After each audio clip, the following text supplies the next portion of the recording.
কোথাও পাবে না, এত সুন্দর জায়গা কোথাও পাবে না, সাজিয়েছেন দয়াল রব্বানা। ওগো সাজিয়েছেন দয়াল রব্বানা। ভালো লাগার জায়গা মদিনা, ভালোবাসার জায়গা মদিনা, ভালোবাসার জায়গা মদিনা। মদিনা শরীফে নূরের খাজিনা, মদিনা শরীফে নূরের খাজিনা, আশিকি ছাড়া অন্য বুঝে না। ওগো আশিকি ছাড়া অন্য বুঝে না। ভালো লাগার জায়গা মদিনা, ভালোবাসার জায়গা মদিনা, ভালো লাগার জায়গা মদিনা। একদিন তো মরে যাব, কবরে চলে যাব। ঠিক না? সবাইকে চলে যেতে হবে দুনিয়া ছেড়ে, একটাও মাল পৃথিবীতে থাকবে না। এখানে যারা বেঁচে আছে 100 বছরে একটাও খুঁজে পাবেন না। একদিন সকল কি মরতে হবে, তাই করে বলছে একদিনই তো মরে যাব, কবরে চলে যাব। একদিন তো মরে যাব, কবরে চলে যাব। সঙ্গে তোমার ও মুমিন, ও মুমিন সঙ্গে তোমার কে হয়ে যাবে না। ওগো সঙ্গে তোমার কে হয়ে যাবে না, কিন্তু যাবে আমার শাহে মদিনা। সুবহানাল্লাহ। কি ব্যাপার, বাংলা কথা বুঝতে পারছেন না? একটু জোরে বলুন তো সুবহানাল্লাহ। ওগো সঙ্গে তোমার কে হয়ে যাবে না, কিন্তু যাবে আমার শাহে মদিনা। ভালো লাগার জায়গা মদিনা, ভালোবাসার জায়গা মদিনা। মদিনা শরীফে নূরের খাজিনা, আশিকি ছাড়া অন্য বুঝে না। ভালো লাগার জায়গা মদিনা, ভালোবাসার জায়গা মদিনা, ভালো লাগার জায়গা মদিনা। সুবহানাল্লাহ। মদিনা শরীফে নূরের খাজিনা। মদিনার চাইতে কোনো দামি জিনিস আছে বাপ? না না না। ও হাজী সাহেবের এখন হজ করতে নবীর রওজা হাজিরি দেয়, জান্নাতের চাইতেও দামি। জোরে বলুন সুবহানাল্লাহ। মদিনা শরীফে যে জায়গাতে নবী মুস্তাফা শুয়ে আছেন, জিন্দা নবী, হায়াতুন নবী, জান্নাতের চাইতেও বেশি দামি। জোরে বলুন সুবহানাল্লাহ। ওই জন্য কবি বলছে ভালো লাগার জায়গা মদিনা। জোরে বলুন সুবহানাল্লাহ। যত এই যে আমরা দরুদ পড়ছি, যে ঝিমিয়ে ঝিমিয়ে পড়ছি, দরুদ পড়তে হবে মোহাব্বতে, ঠিক কি না? একবার যদি দরুদ পড়ে তো 3টে লাভ। কটা লাভ বললাম? একটু জোরে বলুন, কটা লাভ? আপনার শুনতে রাজি নাই? কি কি লাভ? একবার দরুদ যদি কোনো ব্যক্তি পড়ে তো আল্লাহ পাক তার 10টা গুনাহ মাফ করে দেয়। জোরে বলুন। তার প্রতি 2 নাম্বার হচ্ছে তার প্রতি 10টা রহমত নজুল করা হয়। তার 10টা, তার আমল নামাতে 10টা নেকি লেখা হয়। জোরে বলো সুবহানাল্লাহ। তাহলে 3টা লাভ। তাহলে আমরা দরুদ পাঠ করব মোহাব্বতে, মদিনার দিকে দিল লাগিয়ে, রওজায়ে মুকাদ্দাসে সবচেয়ে গুম্বাদের দিকে দিল লাগিয়ে মোহাব্বতে দরুদ পাঠ করতে হবে। জোরে বলো সুবহানাল্লাহ। বেশক যতই দরুদ পড়ি তৃপ্তি যে মিটে না, যতই দরুদ পড়ি তৃপ্তি যে মিটে না। মিলা দেতে ও মুমিন, ও মুমিন মিলা দেতে ওয়া শান্তি থাকে না। মিলা দেতে ওয়া শান্তি থাকে না। ভালো লাগার জায়গা মদিনা, ভালোবাসার জায়গা মদিনা, ভালো লাগার জায়গা মদিনা।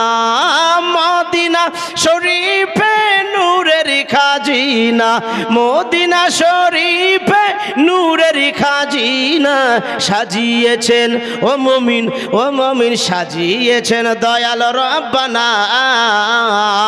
ভালো লাগার জায়গা মদিনা, ভালোবাসার জায়গা মদিনা, ভালো লাগার জায়গা মদিনা আল্লাহুম্মা জোরে পড়ুন আল্লাহুম্মা সাল্লি আলা সাইয়্যিদিনা মাওলানা মুহাম্মদ ওয়া আলা আলি সাইয়্যিদিনা মাওলানা মুহাম্মদ সাল্লি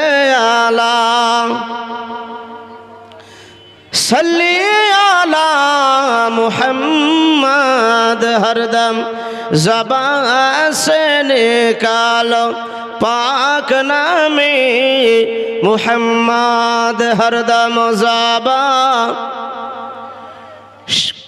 शफियाना मुहम्मद सबाई पढ़ी सल्लल्लाहु ताला अलैहि वसल्लम।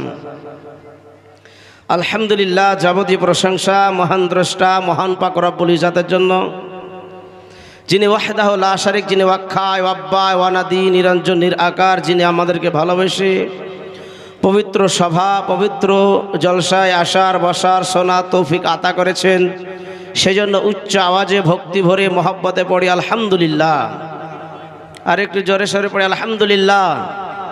তার পরপরই আকাই নামদার তাজদারে মদিনা আহমদ মুজতাবা মুহাম্মদ মুস্তফা জনাবে মুহাম্মদুর রাসূলুল্লাহ সবাই পড়ি সাল্লাল্লাহু তাআলা আলাইহি ওয়াসাল্লামের প্রতি অগণিত দরুদ ও সালাম পৌঁছাবার হোক, সকলে পড়ি আল্লাহুম্মা আমিন।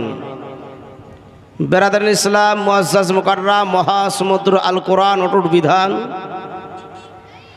যে কোরআন শুনলেও নাকি, পড়লেও নাকি, দেখলেও নাকি, ছুলেও নাকি, জোরে বলুন সুবহানাল্লাহ। কিন্তু আমরা এখনকার জামানাতে আর কোরআন পড়ার দিকে আমাদের মনোযোগ নাই। আর সবার মনোযোগ হচ্ছে মোবাইলে। যে সকাল হলেই মোবাইলটা অন করে, কটা বাজলো, মোবাইলটা অন করে দিয়ে গান শুনবে। ওয়াজ তো শুনে না, গান শুনে। কোরআন শরীফ যে আছে সেখানে মোবাইলে 30 পারাই কোরআন শরীফ পাওয়া যায়, কিন্তু কোরআন শরীফ শুনবে না। কোরআন শরীফ যদি পড়া নাও জানে তো শুনলেও নাকি, তো মোবাইলটা অন করে যদি সকালবেলা সূরা ইয়াসিনটা শুনে, তো যে পড়বে তার যতটুকু নাকি, যে শুনবে তার ততটুকুই নাকি, জোরে বলুন সুবহানাল্লাহ। এমন একটা জামানা ছিল, বাড়ির পাশ দিয়ে গেলে ফজরের পরে কোরআনের আওয়াজ পাওয়া যেত, কিন্তু এখন আর কোরআনের আওয়াজ পাওয়া যায় না, গানের আওয়াজ পাওয়া যায়, গানের। এক্ষুনি আসছিলাম আমাদের ওই বাড়ি থেকে বের হয়ে, তেঁতুলিয়ার মাঠ আছে, তেঁতুলিয়ার মাঠ চিনেন? তেঁতুলিয়া আমাদের ওদিকে একটা সাকুতে বসে, যে মাওলানা সাহেব বসেছে আমার সঙ্গে আছে, কমসে কম 15 জন, 2 সাকুত 2 দিকে বসে আছে, 15 জন। তো বলছে মার মার মার মার, এই আজকের কথাই বলছি। তা আমিও বলছি মার মার মার, যত পারবি মার। মুসলমান মোবাইলে মানুষকে পাগল বানিয়ে রেখেছে। মোবাইলে তো দোষ নাই, দোষ হচ্ছে মানুষের, যে ইউজ করবে, ইউজকারীর দোষ। মোবাইলে ভালো জিনিসও আছে, মোবাইলে আপনি হাদিস কোরআন ডাউনলোড করে পড়তে পারেন, কিন্তু যদি আমরা খারাপ দিকে ইউজ করি তো কার দোষ? মানুষেরই দোষ। চোখের জেনা, অন্তরের জেনা, হাতের জেনা এই মোবাইল থেকে হচ্ছে। কোরআন শরীফ এমন একটা জিনিস, কোরআনকে যদি আমলে পরিণত করে নেন, কোন ব্যক্তি যদি সূরা ইয়াসিন সকালবেলায় উঠে তেলাওয়াত করে, প্রতিদিন যদি এরকম আমল করে সূরা ইয়াসিন, তা আল্লাহ পাকের জিম্মাই হয়ে যায় সে, জোরে বলুন সুবহানাল্লাহ।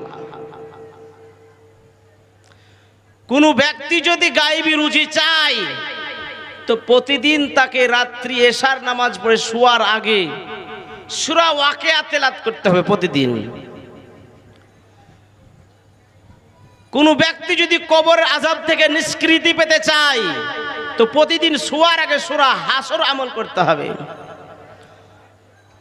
কোন ব্যক্তি যদি জাদুটোনা থেকে বেঁচে বাঁচতে চায়, তো ফালাক নাস প্রতিদিন আমল করতে হবে। কোরআন হচ্ছে ঔষধ মুমিনের জন্য, মা হুয়া শিফাউ ওয়া রাহমাতুল লিল মুমিনিন। এই কোরআন হচ্ছে শেফা ঔষধ, জোরে বলুন সুবহানাল্লাহ। কোরআন হচ্ছে মানুষের জন্য রহমত, কিন্তু আমরা কোরআন আমল করতে জানলাম না। সেই কালামুল্লাহ শরীফ থেকে আয়াতে কারিমা তেলাওয়াত করেছি।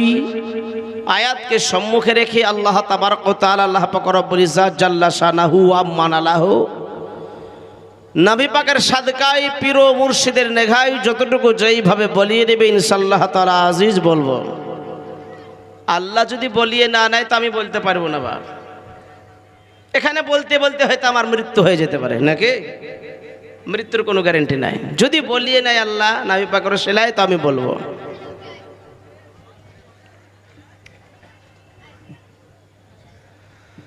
মুআজ্জাজ মুকাররম, সেই আল্লাহর কালামুল্লাহ শরীফে আল্লাহ পাক বলেন ওয়া আম্মা বিনি'মাতি রাব্বিকা ফাহাদ্দিস। আল্লাহ পাক বলেন আমার নিয়ামতের বেশি বেশি করে তোমরা চর্চা করো, আমার দেওয়া নিয়ামতের বেশি বেশি করে তোমরা চর্চা করো। পৃথিবীর জমিনে আমরা চলাফেরা করছি, আল্লাহর নিয়ামত। খোলা আসমানের নিচে চলাফেরা করছি, আল্লাহর নিয়ামত। আপনার বডির দিকে যদি তাকাতে যান, আপনি তাকিয়ে নিজের বডির দিকে লক্ষ্য করুন যে ব্রেন আল্লাহর নিয়ামত। ব্রেন যদি না থাকে তাকে কি বলবে? পাগল। চোখ আল্লাহর নিয়ামত, চোখ যদি না থাকে তাকে কানা বলবে। চোখ বিশাল একটা সম্পদ। আল্লাহ পাক জবান দিয়েছে কথা বলার জন্য। জবানে যদি কথা না বলতে পারতাম তো মানুষ বোবা বলতো। কান আল্লাহর নিয়ামত, কানে যদি শুনতে না পেতাম তো ঠসা বলতো, বহরা বলতো। হাত দুটি না থাকলে কাজকর্ম করে খেতে পারতাম না। পা দুটি যদি না থাকতো চলাফেরা করতে পারতাম না। এ মুসলমান, এই বডির মধ্যে তাকাতে গেলে সবই আল্লাহর নিয়ামত, হি নিয়ামত, কিন্তু আমরা নিয়ামতের চর্চা করি না, আল্লাহর শুকরিয়া আদায় করি না। এমনকি মাঠে জমিতে যদি বেশি ফসল ফলে, কোনো এক ভাই যদি জিজ্ঞাসা করে, আমি শুনেছি এগুলি সেজন্য বলছি, কোনো ভাই যদি জিজ্ঞাসা করে অন্য এক চাষি ভাই যে ভাই হারে তোর ধানের ভুঁয়ে ফসল কত ফলেছে, এবছর খুব ভালো ফসল হয়েছে দেখছি তোর জমিতে, ধান খুব ভালো হয়েছে। তো বলছি এমনি হয়েছে, বিষ সাহার দিয়েছি বলি হয়েছে, নাকি? হ্যাঁ, কিন্তু আল্লাহর শুকরিয়া আদায় করলে না, আল্লাহ দিয়েছে বলি হয়েছে, এই কথাটা বাড়াইলো না। মুআজ্জাজ মুকাররম, এই কথাটা আমাদের মুখ থেকে বের হয় না। আল্লাহর শুকরিয়া আদায় করতে শিখুন, আল্লাহর উপাসনা করতে শিখুন, আল্লাহ জিকির করতে শিখুন। তাহলে পৃথিবীতে সবই তো আল্লাহর নিয়ামত, হি নিয়ামত। সবচেয়ে বড় নিয়ামত কোনটা? মনে করেন আপনি বিদেশ গিয়েছেন, বিদেশ যান না, অনেকে বিদেশ যান না, বিদেশ যাওয়ার পর 2 মাস 3 মাস খেটে আসে। যখন বিদেশ থেকে খেটে আসার সময়তে একটা মিষ্টির দোকানে একটা প্যাকেটে বা একটা ভাড়ে মিষ্টি নিল, 3 রকম মিষ্টি, 10 টাকাওয়ালা, 6 টাকাওয়ালা, 5 টাকাওয়ালা। আমি বললাম এটা আর কি। 3 রকম মিষ্টি নেওয়ার পরে বাড়ি এসে 2টো ছেলে 2টো মেয়ে আছে, তাদের সম্মুখে প্যাকেট বা ভাঁড়টা খুলে দেওয়া হলো। তো ভাঁড়টা খুলে দেওয়ার পর আপনি বললেন যে বাবা মা, ছেলে মেয়েকে বলছেন বাবা মা তোমরা যে যা পারবে তোমরা নিজেরাই তুলে তুলে খাও।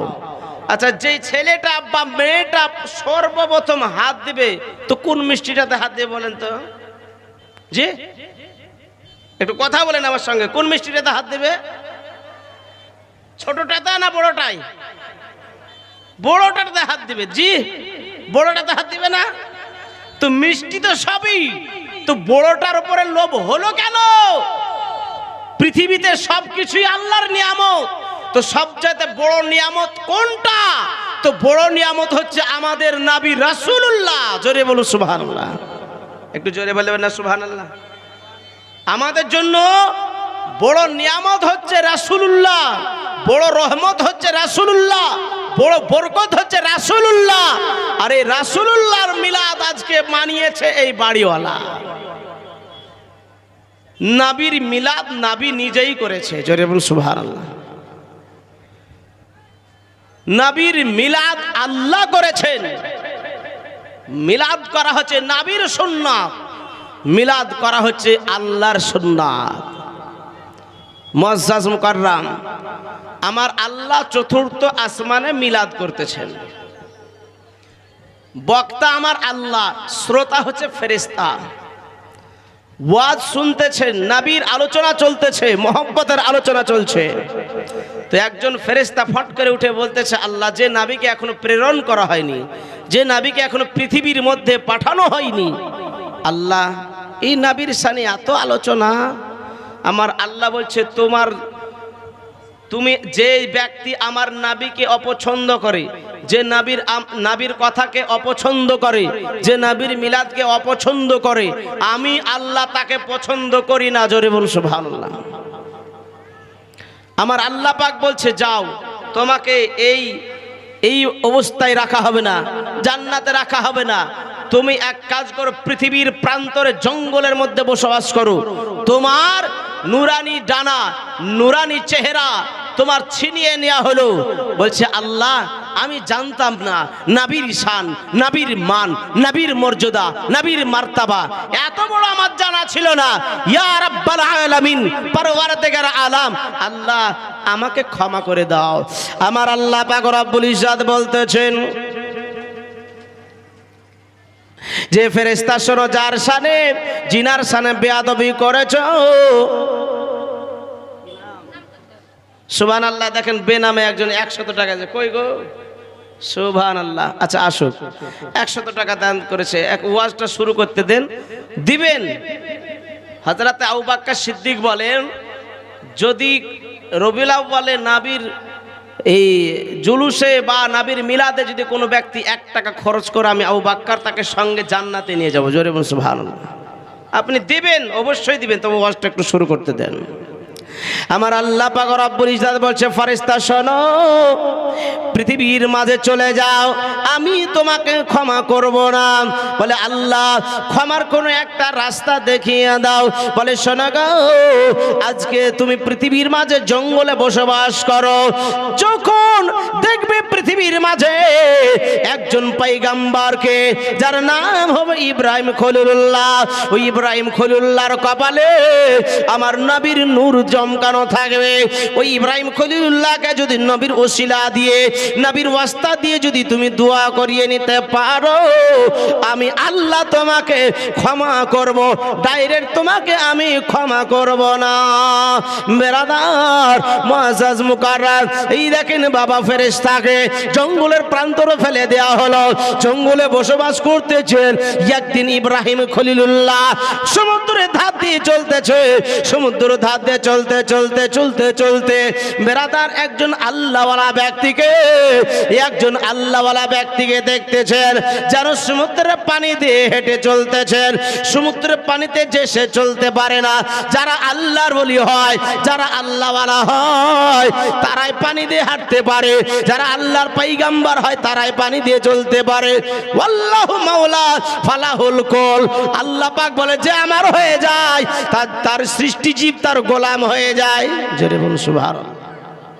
যে আমার হয়ে যায়, সারা পৃথিবীর সৃষ্টিজীব তার গোলাম হয়ে যায়, চাকর হয়ে যায়। আগুনও পোড়াতে পারে না, পানিতে ডুবাতে পারে না, তুফানে ক্ষতি করতে পারে না, ঝড়ে ক্ষতি করতে পারে না, আর সেই ব্যক্তির কোনো ক্ষতি হতে পারে না। তো আল্লাহওয়ালা ব্যক্তি পানি দিয়ে হেঁটে চলতেছেন। ইব্রাহিম খলিলুল্লাহ, আল্লাহর পয়গম্বর, তিনি চিন্তা করতেছেন যে এই ব্যক্তি কোন সাধারণ ব্যক্তিত্ব হতে পারে না, নিশ্চয়ই কোনো আল্লাহওয়ালা হতে পারে।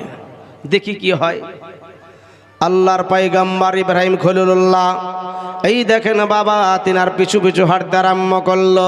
চলতে চলতে চলতে চলতে সমুদ্রের মাঝখানে যখন গেলেন, সমুদ্রের মাঝখানে যাওয়ার পরে একটা 3টা গুম্বদওয়ালা মসজিদ দেখতে পেলেন। 3টা গুম্বদওয়ালা মসজিদ দেখতে পাওয়ার পরে যেন আপনার দেখছে 3টা দরজাও রয়েছে মসজিদের। মাঝকার দরওয়াজাতে তালা মারা রয়েছে, তালা মারা রয়েছে, চাবি কোথায় পাবে? আল্লাহওয়ালা ব্যক্তি কি করলো বাবা, যেন আপনার তালাতে হাত দিয়ে পড়লেন বিসমিল্লাহির রহমানির রহিম, আর সঙ্গে সঙ্গে তালা খুলে গেল। জোরে বলুন সুবহানাল্লাহ। আর আমরা খেতে বসে বিসমিল্লাহ ভুলে যাই, যে খেতে বসে বিসমিল্লাহ ভুলে যায়। যেই খাবারে বিসমিল্লাহ পড়া হয় না, ওই খাবারটা শয়তানে ঝুটা করে দেয়, শয়তানে এঁঠো করে দেয়। মুসলমান শয়তানে ওই খাবারে অংশগ্রহণ করে দেয়। কোনো বান্দা যদি আপনার বিসমিল্লাহির রহমানির রহিম পাঠ করে, সঙ্গে সঙ্গে শয়তান সেইখান থেকে পালিয়ে যায়। আজকে প্রত্যেকটা আপনার রাসূলের প্রত্যেকটা কথাকে বৈজ্ঞানিকরা রিসার্চ করতেছেন। বাবা কেমন করে রিসার্চ করতেছে আজকে লক্ষ্য করে দেখুন। মুসলমানেরা যখন হাঁচি তোলে, হাঁচি তোলার সময়তে আমরা কি বলে, রে বাপ রে, হাঁচি উঠলে বলে আরে বাপ রে, তাই বলে না, বলি না, গালিও দি, এই যে হাঁচি উঠার টাইম পাই না নাকি।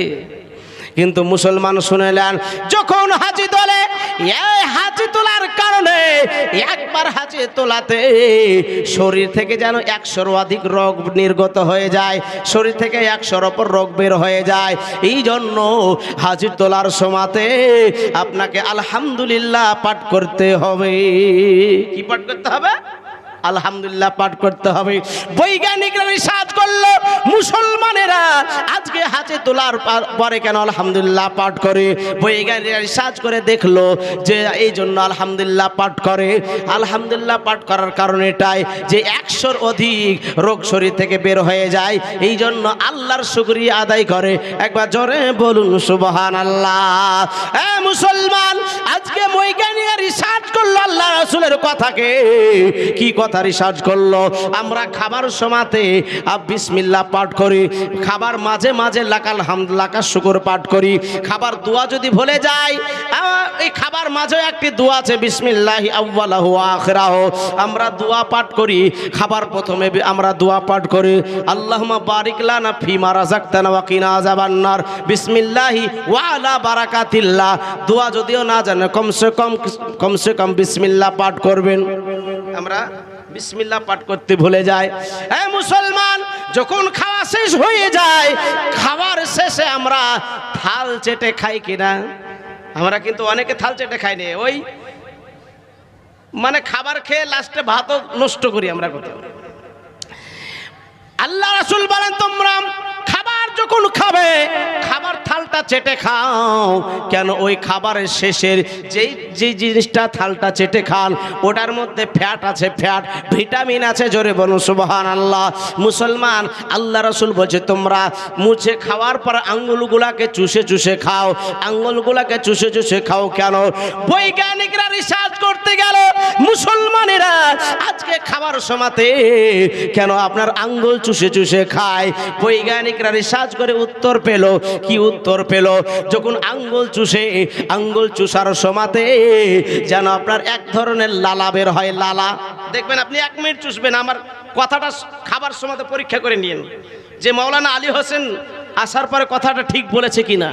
যখন আপনি আঙ্গুল চুষবেন, আঙ্গুল চুষার সময়তে দেখবেন আঙ্গুল দিয়ে আপনার এক ধরনের লালা বের হয়। এই লালাটা হজম শক্তিকে বৃদ্ধি করে দেয়, হজম শক্তিকে বৃদ্ধি করে দেয়। যদি এই জিনিসটা আমল করেন, আপনার বদ হজম হবে না। কিন্তু মুসলমান আমরা রাসূলের কথা মোতাবেক আমরা চলতে জানি না। যদি আমরা রাসূলের প্রত্যেকটা কথাকে আমরা মেনে চলতে পারি, তাহলে আমরা অসুখ বিসুখ থেকে দূরে থাকবো। কিন্তু খাবার সময় আমরা সেইভাবে চলি না। বেরাদান ইসলাম মুআজ্জাজ মুকাররাম, তাই বলতেছিলাম বাবা, আজকে আল্লাহ রাসূল সাল্লাল্লাহু তাআলা আলাইহি ওয়াসাল্লাম কত বড় নেয়ামত। এবার যেন ওই লোকটা, আল্লাহ ওয়ালা লোকটা যেন আপনার বিসমিল্লাহ পড়লো, সঙ্গে সঙ্গে তালা খুলে গেল। তালা খুলে যাওয়ার পরে ওই মসজিদের মধ্যে প্রবেশ করলেন। মসজিদের মধ্যে প্রবেশ করার পরে আপনার দেখতেছেন ইব্রাহিম খলিলুল্লাহ তিনিও মসজিদের মধ্যে প্রবেশ করলেন। মসজিদের মধ্যে প্রবেশ করার পরে বাবা আল্লাহর ওলি, আল্লাহওয়ালা ব্যক্তি 2 রাকাত নফল নামাজ পড়লেন। নফল নামাজ পড়ার পরে কিছুক্ষণ জিকির আজকার করলেন। জিকির আজকার করার পরে আল্লাহর পয়গম্বর ইব্রাহিম খলিলুল্লাহ তিনিও 2 রাকাত নামাজ পড়লেন। নামাজ পড়ার পরে আল্লাহর দরবারে যেন 2 হাত তুলে দোয়া করলেন। দোয়া করার পরে আবার যেন মসজিদ থেকে বের হয়ে গেলেন। আল্লাহর পয়গম্বর ইব্রাহিম খলিলুল্লাহ তিনি আগেই বের হয়ে গেলেন। বাবা আল্লাহর ওলি তালা মেরে দেওয়ার পরে আবার পানি দিয়ে হাঁটতে আরম্ভ করলেন। হাঁটতে হাঁটতে হাঁটতে হাঁটতে বাবা আপনার যেন ইব্রাহিম খলিলুল্লাহ তিনিও চলতে আরম্ভ করলেন। চলতে চলতে এবার জানো কাবা শরীফের সন্নিকটে পৌঁছালেন। আল্লাহর ওলি কাবা শরীফকে যেন আপনার তওয়াফ করলেন। কাবা শরীফকে তওয়াফ করার পরে আল্লাহর পয়গম্বর ইব্রাহিম খলিলুল্লাহ তিনিও আপনার কাবা শরীফকে তওয়াফ করলেন। কাবা শরীফ তওয়াফ করার পরে এবার দুজনের সঙ্গে সাক্ষাৎ হলো। ইব্রাহিম খলিলুল্লাহ যেন আল্লাহ ওয়ালা ব্যক্তিকে জিজ্ঞাসা করে, ওগো আল্লাহ ওয়ালা আপনি কে? বলে আমি হচ্ছে একজন ছোটখাটো নগণ্য বান্দা। এত বড় আল্লাহওয়ালা ব্যক্তি সমুদ্রের পানি দিয়ে হেঁটে চলে যায়, ওই ব্যক্তি বলতেছে আমি একজন ছোটখাটো বান্দা। যে নিজেকে প্রকাশ করতেছে না, অহংকার দেখাচ্ছে না। কিন্তু আমাদের মাঝে দেখা যায় যদি একটু টাকা পয়সাওয়ালা হয়ে যায়, হ্যাঁ, যদি একবারে বডির বুতাম খুলে দিয়ে মোটরসাইকেল 100তে চালায়, যে টাকা পয়সা হয়ে গেলে অহংকারে আর মানে পা মাটিতে ঠেকে না।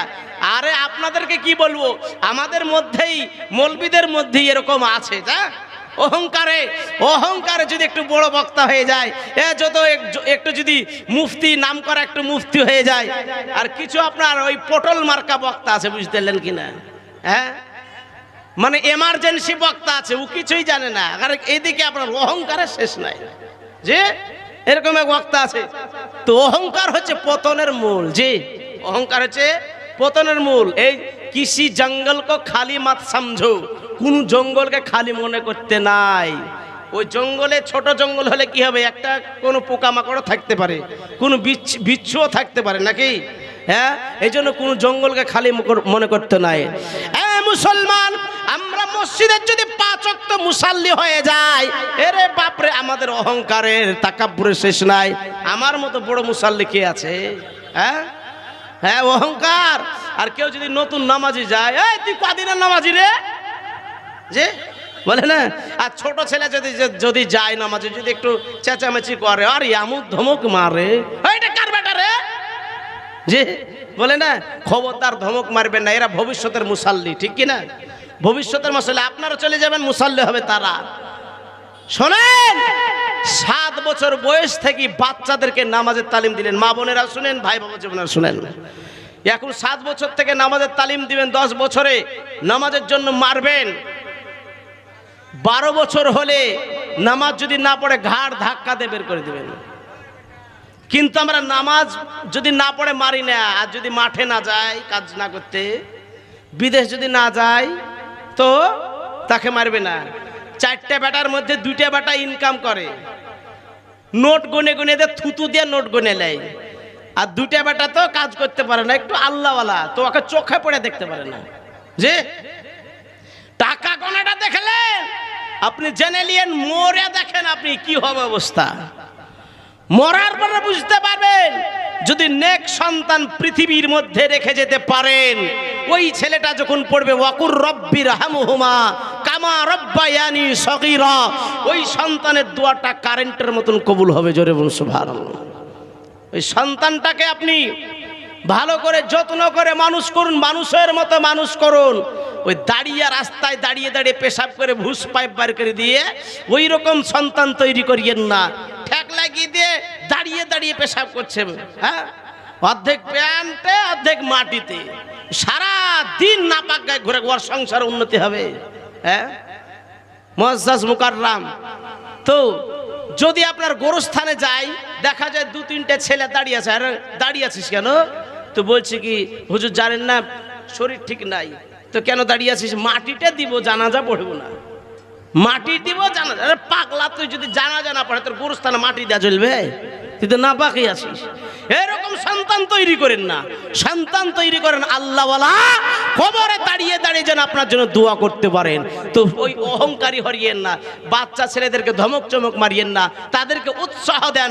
যারা নতুন নামাজি তাদেরকে উৎসাহ দেন যে মসজিদে আয় বাবা, খুব ভালো কাজ করেছিস, মসজিদের দিকে আয়। এই দেখেন বাবা, ওই আল্লাহওয়ালা ব্যক্তি অহংকার করলো না, তাকাব্বুর করলো না। কি করলো? হুজুর আমি একজন নগণ্য ছোটখাটো বান্দা, বেরাদার আপনি কে? বলতেছেন আমি হলাম আল্লাহর পয়গম্বর ইব্রাহিম খলিলুল্লাহ। যেমনই বলার ওই আল্লাহওয়ালা ব্যক্তি কপালের দিকে তাকিয়েছে, কপালের দিকে যেমনই তাকানো একটা নূরের ঝলক মেরেছে, নূরের একটা ছটা মেরেছে।